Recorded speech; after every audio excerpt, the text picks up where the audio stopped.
So,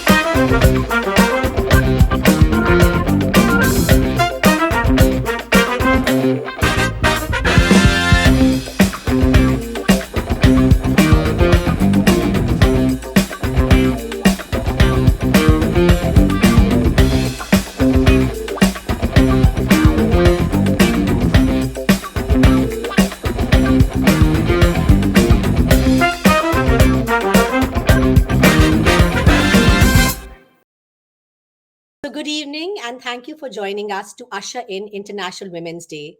I'm Ninna Kler, the curator of 7 acts of a woman's life. And I came up with the idea of this event to be able to celebrate the many acts that women juggle in the theater of their life. I've often found that while we're juggling these many acts, we forget to take care of our own health and well being. And through these conversations, we hope to be able to change the narrative/slash script around it.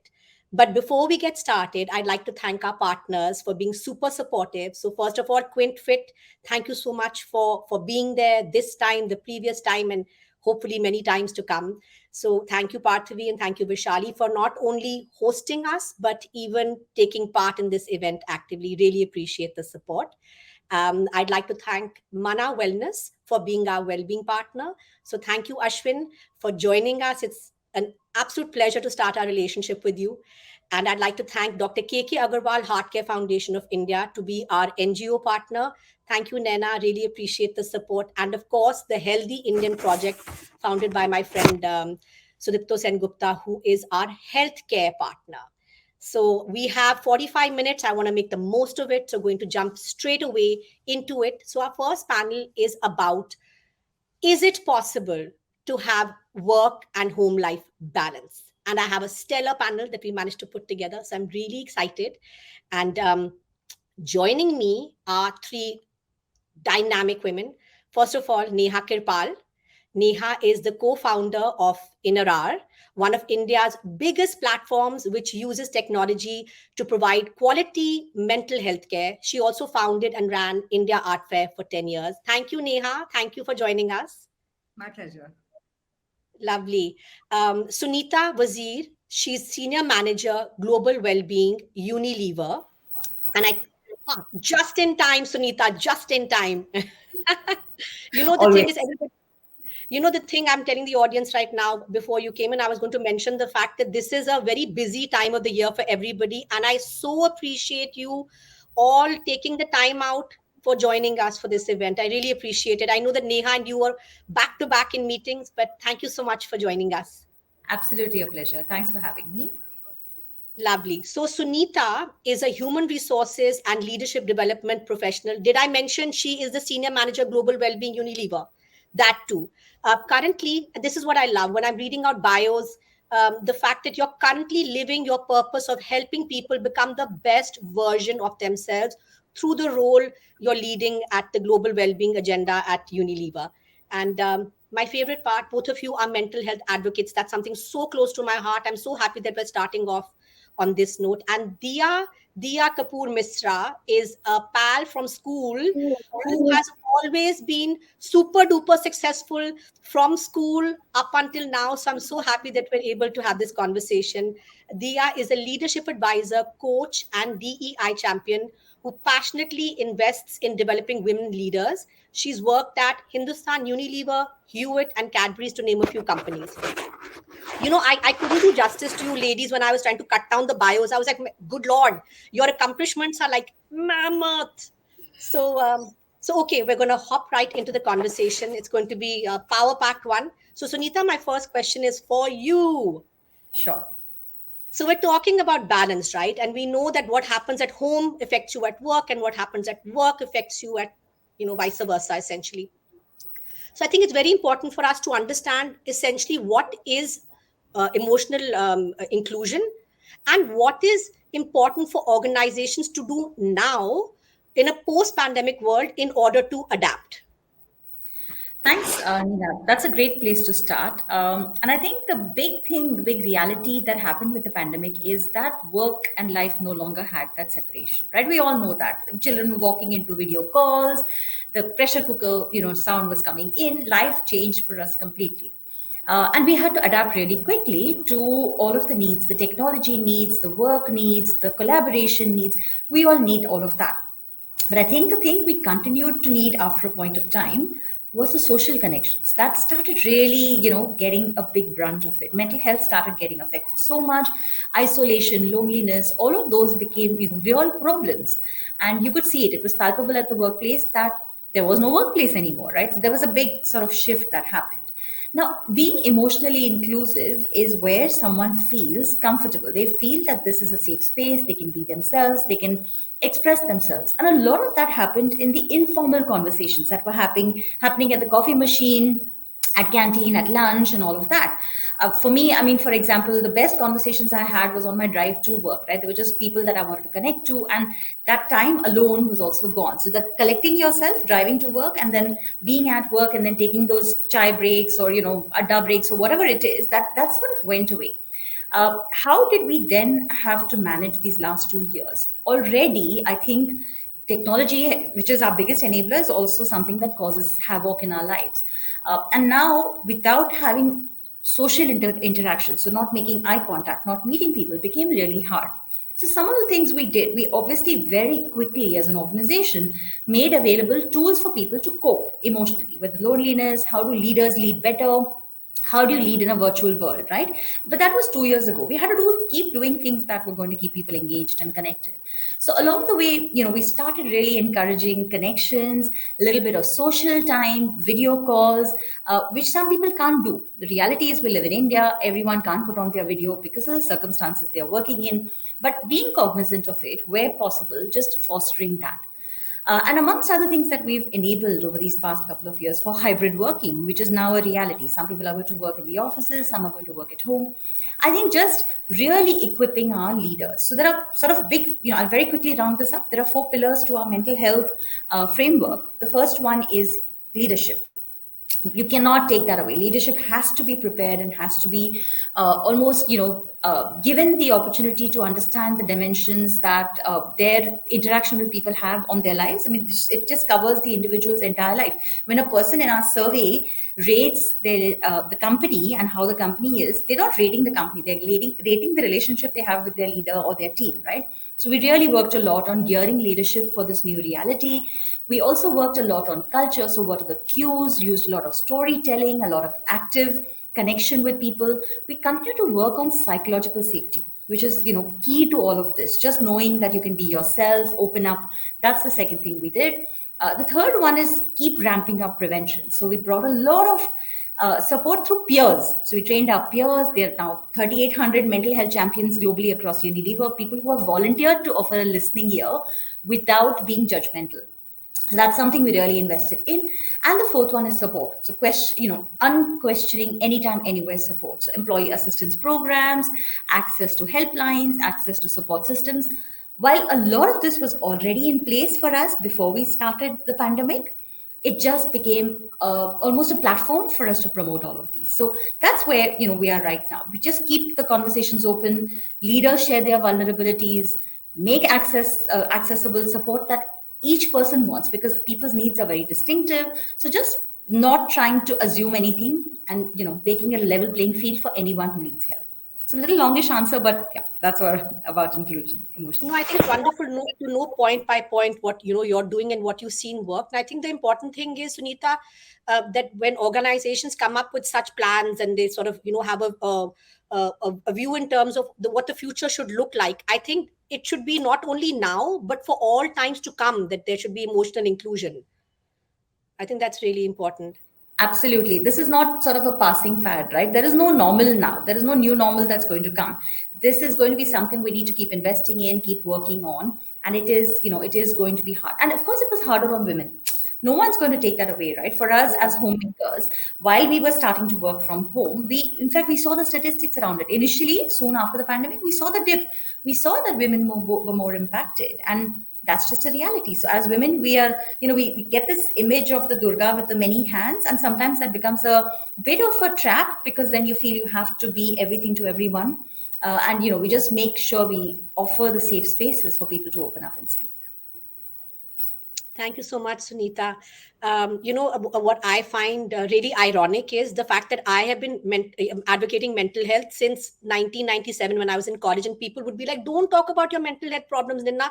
People will think you're crazy. Don't tell anybody you ever had medication." And now, so this is kind of the double-edged sword of the pandemic. I feel that now, at least, we're all talking about it, and people aren't afraid to be judged. I mean, we've come a long way. So I think for me, when I think of it, the boon of COVID has been that we're talking now. And Neha, you have been actively advocating mental health for years and years. And I absolutely love your story and the passion and all the work that you do.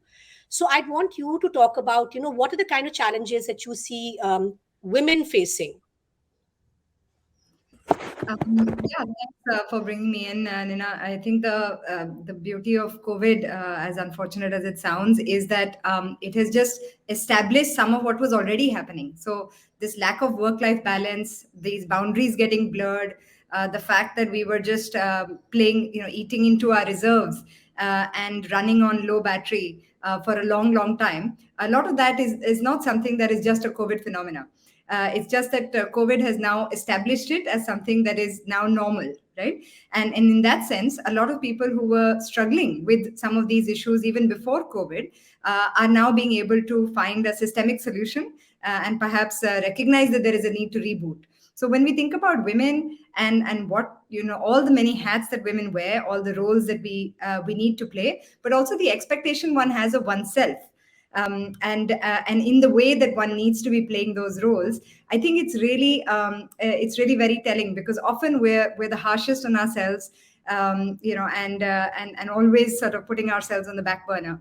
And that recognition that women, children, men, everybody needs the love, needs the space, needs the respect, needs time off, are all very important. So I feel like just this sense of balance that we talk about, it's balance is not a universal phenomena. There is each one's sense and definition and formula of balance is unique to them and their life specific situations. And so for me, I think the most important thing is really recognizing in my life context, for all the choices that I want to make, for all the things that bring meaning and purpose, what is my formula for balance? And it might look completely imbalanced to the next person whose definition might be very different from mine. But as long as I'm comfortable with that definition of balance, I think that is something that I can then try and build life around, and find peace within, right? So I think that while women struggle in many ways, but there are also opportunities if we allowed ourselves to think and reinterpret. And COVID has helped open up that possibility, and we should all make the most of it and reboot and reset and reconfigure our lives, because it's about the here and now, as we've all realized, given how much we've lost also in the context of the last few years. Neha, I'd want to ask you, follow up to that. That is there something in specific you do to take care? Because I mean, I know you've never shied away from sharing your own challenges, and I mean, I marvel when I think of the experiences you've had in your life. Your personal experiences, Neha. I mean, if I may touch upon that nerve, I know that you've had losses in your life. It gives me goosebumps asking you this question, but I know how closely you've dealt with mental health issues. So how do you personally and professionally balance? I mean, I think it's a lesson worth learning from somebody who's gone through something, as the challenges you I have.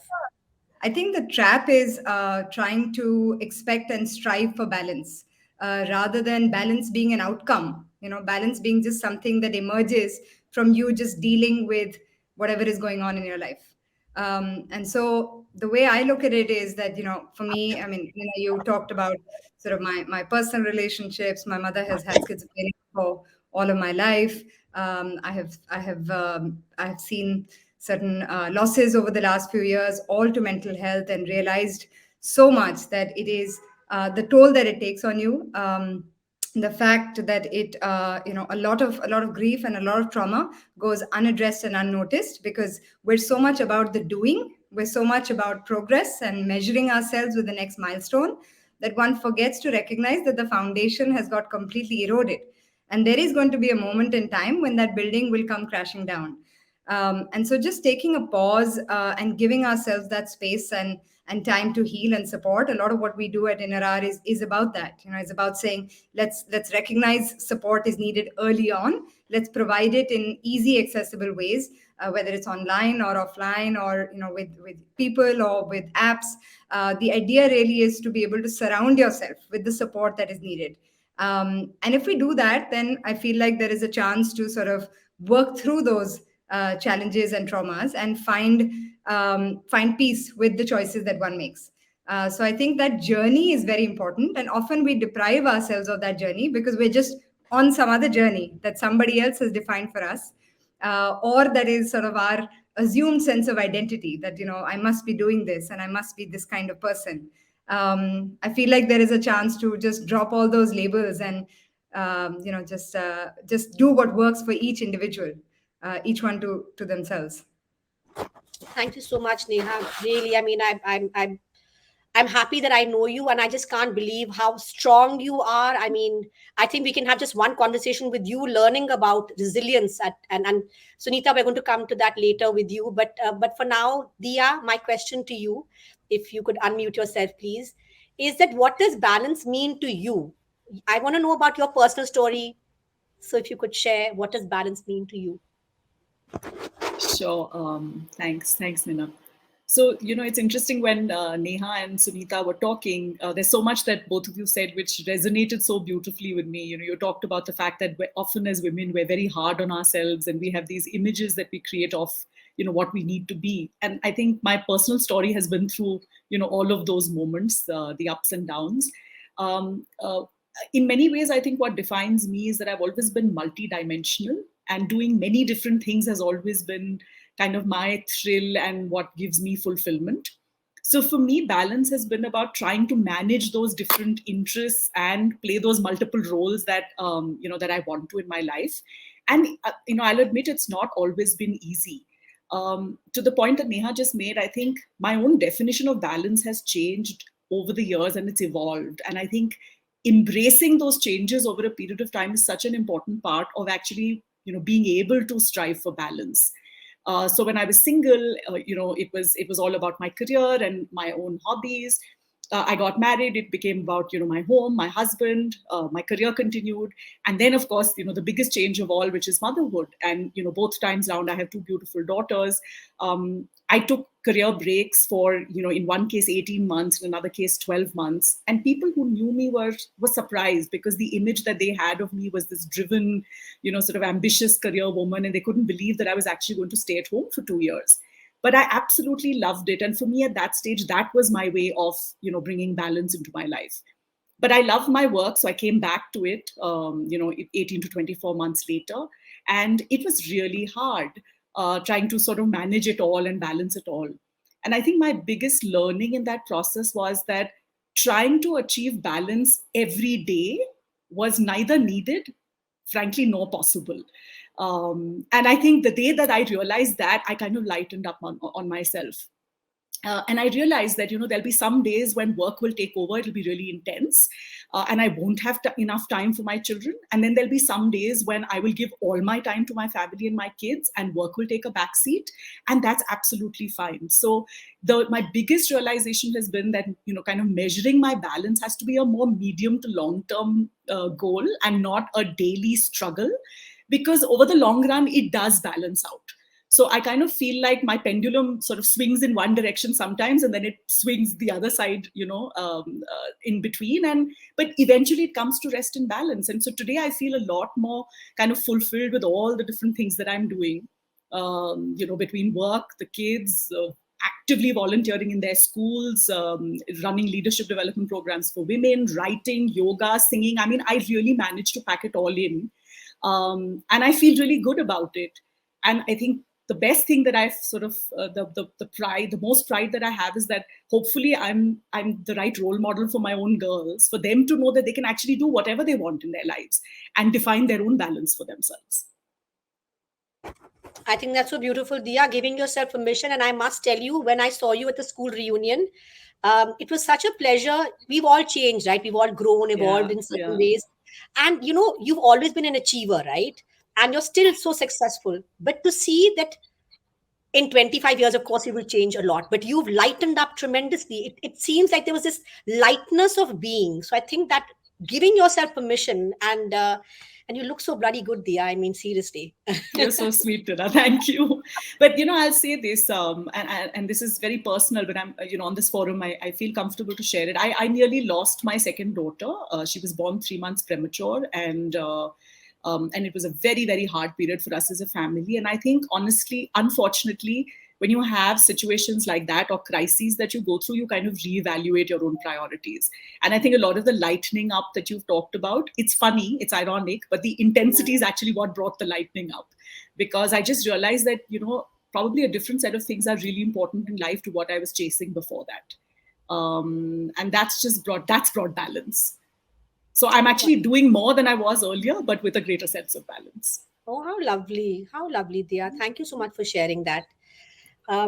Yeah, Sunita, we were mentioning the word resilience before, and this is a word that I'm trying to understand, right? So in 2020, everybody was talking about resilience. There were like, podcasts about resilience, and, the pandemic had just begun. And I thought it's a really good sort of, bandwagon to jump onto. I had spoken to a publishing agent, in fact, also, and there was a book coming out on resilience.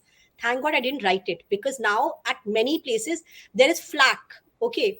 And I mean, bear with me for this question, but I've always thought it's important to be resilient, right? To learn how to bounce back, right?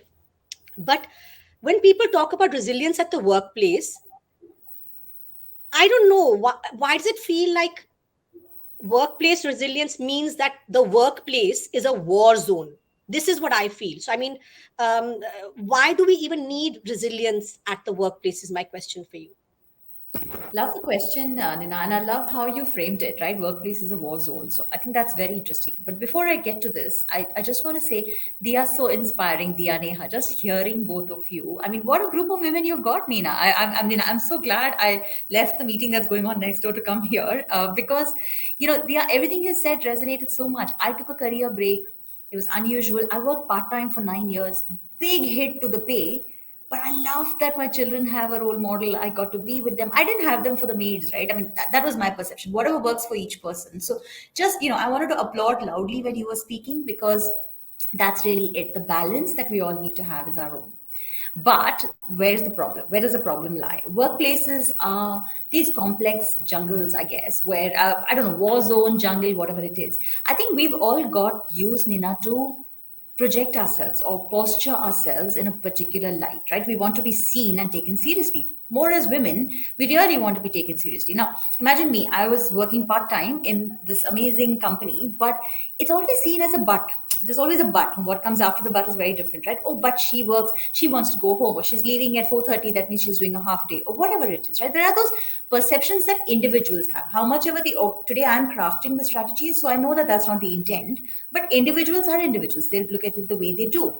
So this whole posturing that we do, it's almost like, we're always alert. It's like even when we are driving in a city like Mumbai, where I am, you're always on alert. You don't know who's coming to hit you. So it's the same with the workplace. We all assume this whole Avengers character where we have to be rugged, we have to be strong, we have to be everything. Never show your weakness. Never say you're tired. You're never exhausted. Somebody says, get this done. You'll say, yes, I'll get it done in 48 hours. This deadline is unreal. Kill ourselves and deliver it, right? We all want to do that to a certain extent, and then we reach a point in life where we say, okay, this is it, now I'm not going to do it anymore. A lot of us do that. Some of us wake up along the way and say, no, that's not for me, I want to do something different. And then you have to have an alternate career path when you do that. But just going back to this idea of resilience and what you're talking about, which is rugged resilience, which is the always narrative that we have of resilience. But I want to bring out this idea, and I heard this from the Resilience Research Institute in Canada from Professor Mike Unger. it's not about rugged resilience, it's about resource resilience, right? It's about who are the people you can turn to. It takes a village to bring up a child. It takes, a community to help you get past mental health issues or challenges. It takes friends and relatives to speak to when you have complex work issues.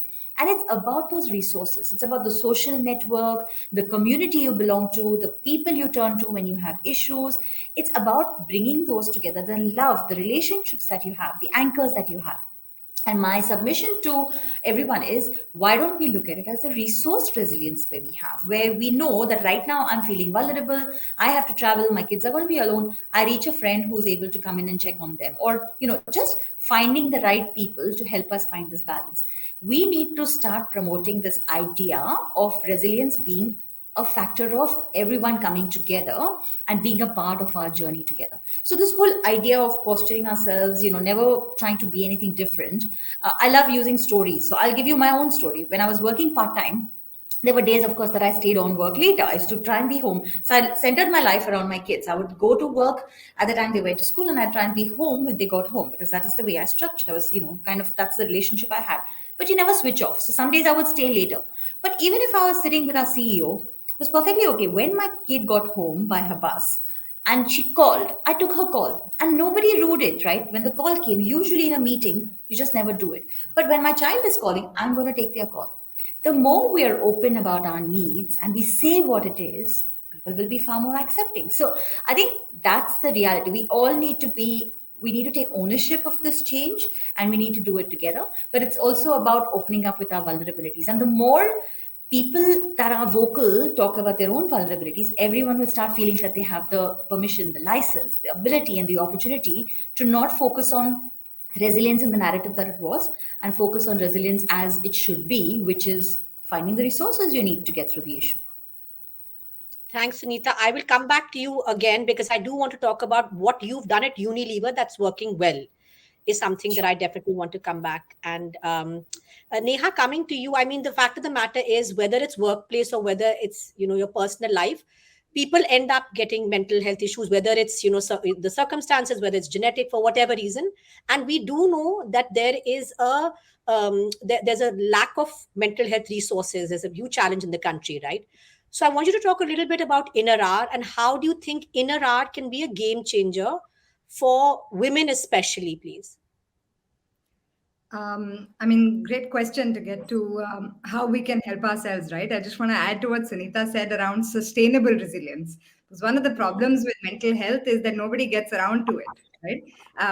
Because it's the return on investment in the immediate context seems not good enough, right? And so we tend to be resilient, which basically means powering through, and I would really urge people to do the being, if that's what it takes. And Sunita talked about community and other support, rather than sort of become the doing, right? And associate our sense of identities with what we do. And sort of lose ourselves in the process. So at Inner Hour, a lot of what we're trying to do is just say that it is a set of resources and tools and services that is available to you to be able to meet you where you are at in your desire to support your own mental health needs. Now, it might be that in the middle of the night you want to do a check-in, you want to get a sense of what how you're feeling in terms of your depression or your anxiety or low moods, or without even putting any labels on it, just not feeling so good.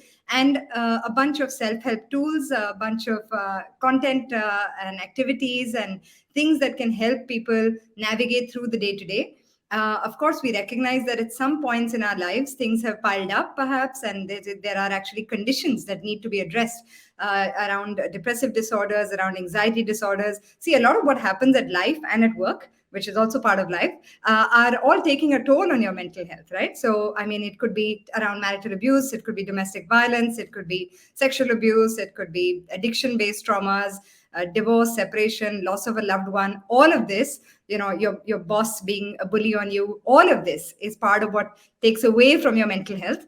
And therefore, solving for mental health means solving for all of this, right? And so a lot of what we do at Inner Hour is just recognize that this is a multi-dimensional problem, and the solution needs to be so as well. And so, whether you need psychiatric support or you need therapy support or you need community based support, all of that is available on the same platform. And very soon, we are also putting up physical centers where people can actually go and get support. So, the idea is to be able to surround you with all the possible help, and depending on your needs and your readiness, for you to be able to access that support. To me, the more things like this become available, we do this, Mana does a great job. There are so many organizations who are putting out services. The more that happens, the more it becomes normalized and validated that it is okay for me to get help. Because help is everywhere. So there must be people using it, right? And so if others are doing it, then I can do it too. And so for women, I mean, 70% of our platform is women users. And we get women, about 50% of our users are from tier 2 cities or tier 3 cities, and over 200 cities across India. So imagine our platform is in English, and we have women from 200 cities across the country who are reaching out, and talking about what their needs are, what their challenges are, and the fact that they have realized that they now need help and they are willing to get that, right? This is a big change, and this is a change in small town India as well, not just the big metros. So we hope to be part of enabling that change and supporting it with what is needed when it is needed, and hopefully helping people navigate this journey better, making it lighter. The whole challenge is getting to a point where you're ready to get help. But once you're ready, you should have quality healthcare available to you, just like you would in any other way.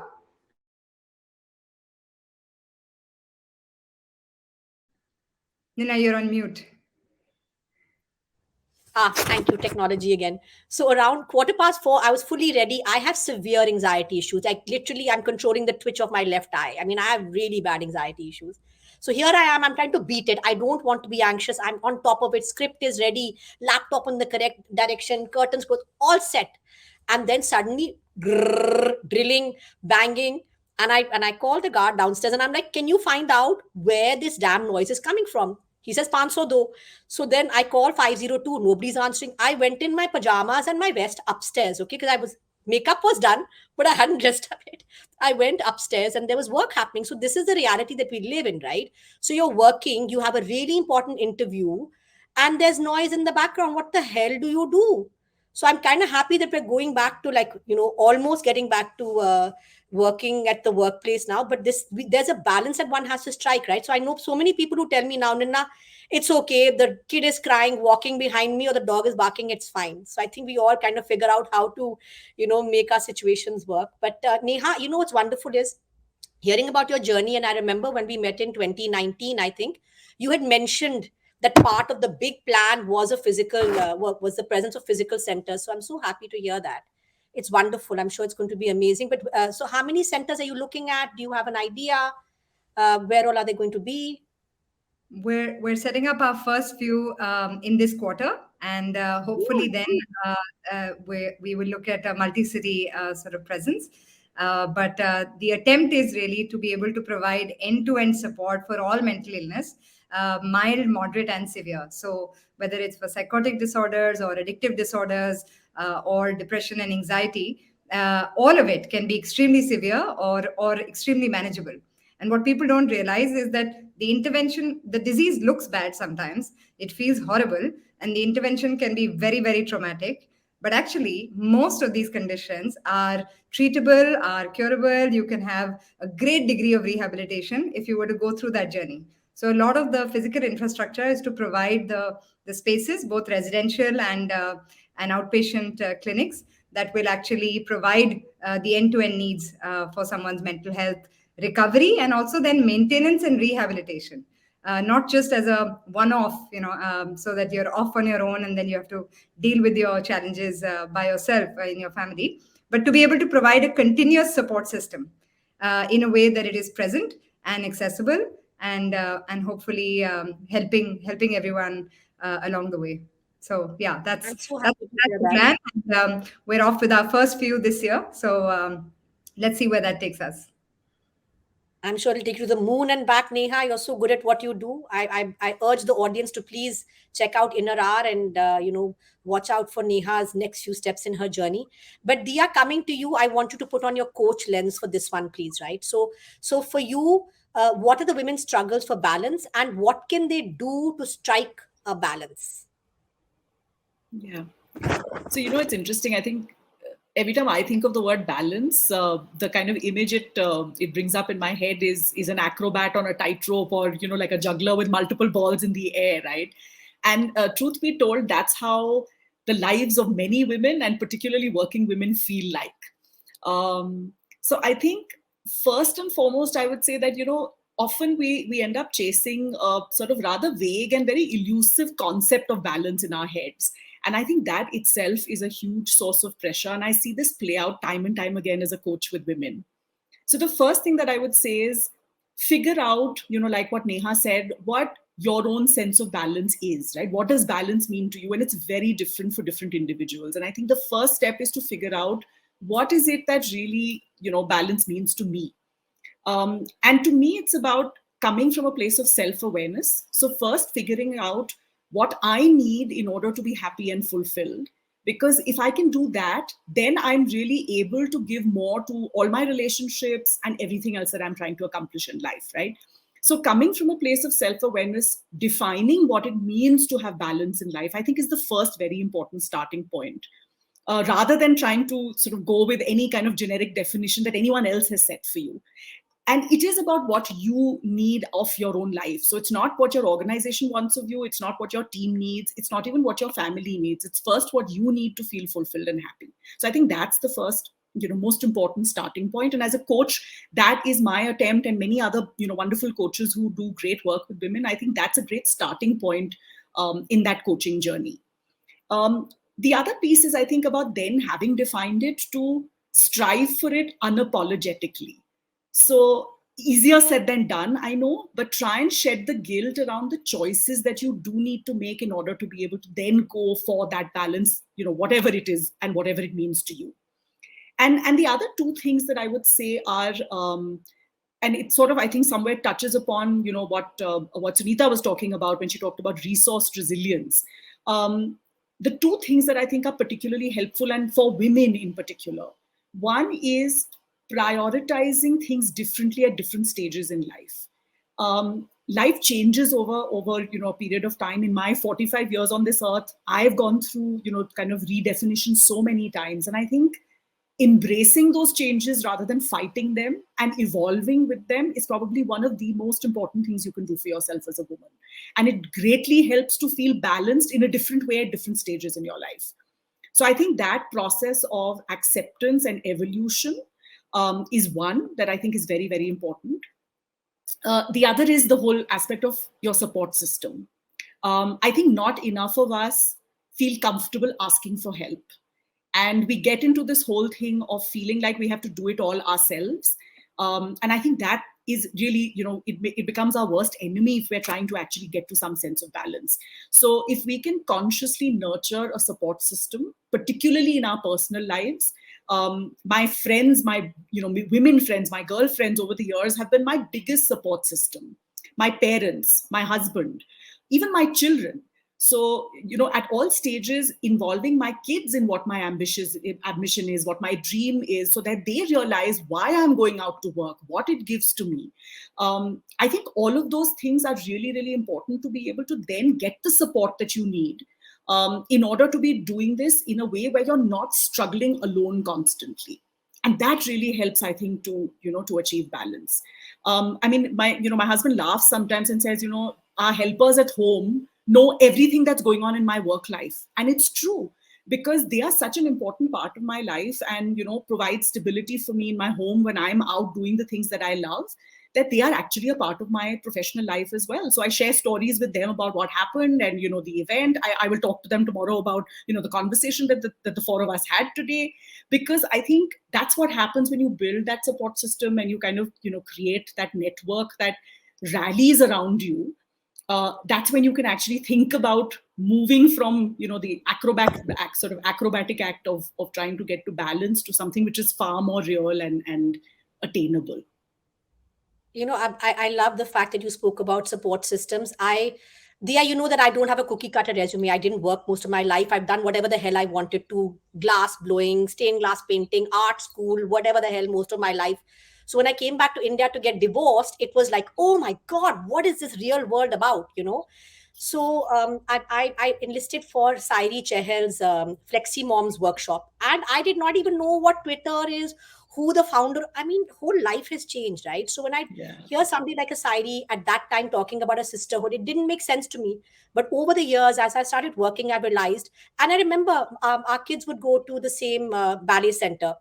And here I am, like going from pillar to post, taking Gia from class to class. And Sairi had it all down pat. She had one friend who take the kid from here there if she could make it for something.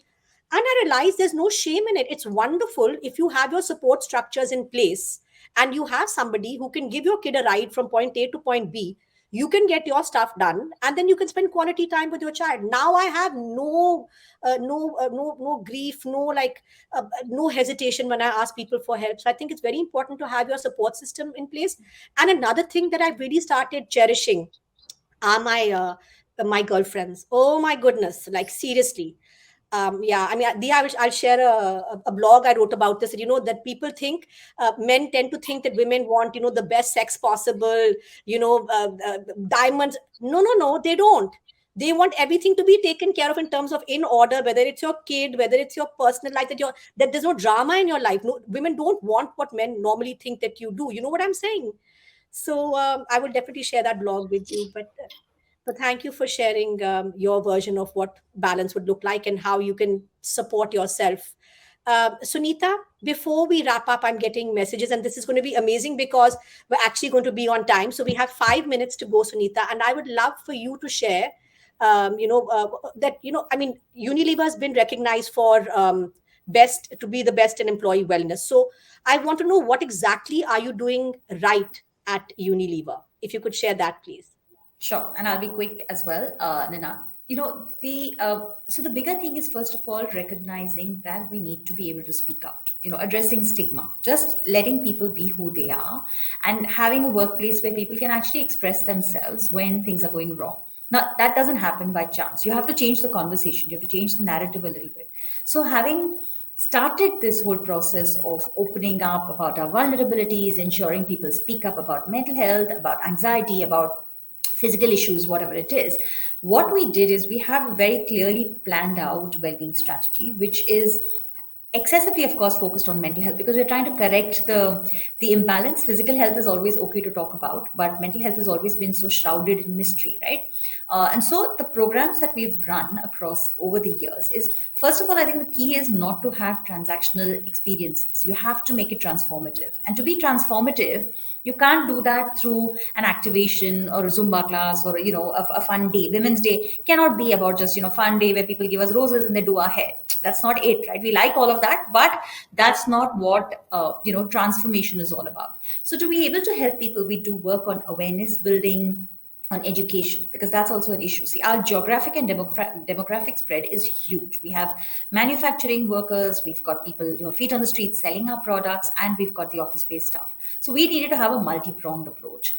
So making sure we do a lot of awareness and communication, ensuring that we have different kinds of support available. Support cannot be the same for everyone, right? Everyone cannot call a helpline or speak to an expert or a counselor. So anytime, anywhere, unquestioning support. And I think the last 2 years, what we've really focused on is also peer support. People want to help one another. Nobody wants to sit back and say, oh, that person has a problem and let it go. Some of us are just attuned to listening more. So having a peer network. So we've started mindfulness programs, mental health champions. All of these are community members, employees that have come forward to be further equipped to help others. That's a lot of giving while receiving. So I became a mindfulness champion myself in these last 2.5 years. And what I realized is it was transformative for me. I never ever do this based on what I want. Make sure we do a lot of crowdsourcing. We ask people what they really want. That's the other thing to be sure of. And then, of course, lastly, I think the biggest thing that we keep working on is to work with our leadership, just ensuring they are fully equipped, they are aware, they have the tools, toolbox of things to do, how to help people spot signs and symptoms of anxiety, stress building up, lots and lots of e-learning. We've leveraged that as well. So it's a suite of learning, prevention support, as well as this whole cultural pieces where you change the way the conversation happens. I think that is an ongoing effort. You can't tell people here is a helpline, now contact it. It doesn't happen with one go. You have to keep messaging, reiterating it, and making it easy and accessible. Multilingual, no questions asked. That's really, really important. People want to talk about their problems in the language that they have. So, really, a variety of anytime, anywhere, your well being, your way solutions. I love that. The fact that you said transformative, not transactional, because sometimes it's kind of like a tick. We did this at our organization. We did this. That's wonderful, and I think it's all about systemic change, and that's the only way it happens. If you make all these changes together, except just clicking one box and ticking it off. But this has been such a wonderful conversation. I mean, I could go on and on asking you ladies questions, and but in the interest of time, we have to wrap up. And I'd really like to thank you for taking out the time. I know that it's been a very, very busy weekend for you ladies, but thank you for joining us, and hope to have you all soon again on a different platform as well.